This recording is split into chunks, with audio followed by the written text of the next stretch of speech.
We continue our conversation with Pastor Mark Hitchcock. Blood Moons Rising is the book we've been featuring all month here on 100 Huntley Street. These blood moons, are they visible when they're shown when these eclipses happen? Are they visible everywhere in the world at the same time?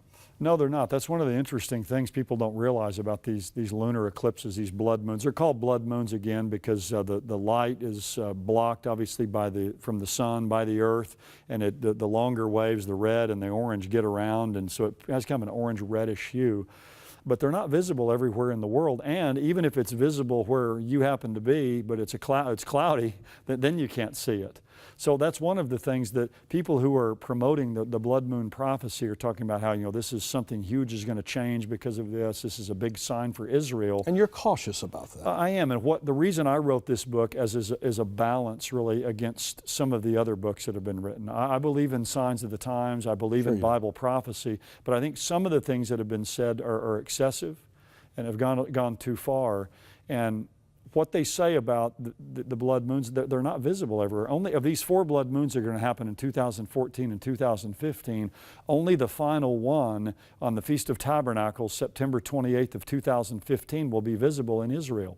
The first 3 won't be visible there. And one of my points is, if this is a big, huge sign for Israel, then only the last one's visible. Now, the others will say, well, but they're visible. Everybody knows about them nowadays because of television, and because of all those kinds of things.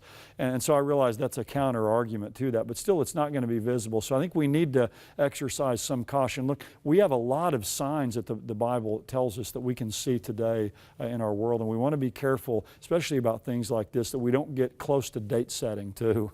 And saying, something's going to happen a certain year or setting certain time periods. Well, in our last segment, we want to talk a little bit about the date setting issue and how important it is to beware the words of Jesus related to that. This is such a great book.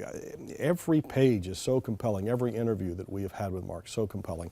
I hope that you will please call us and get Blood Moons Rising. Add it to your library, read it, underscore it, and share it with friends.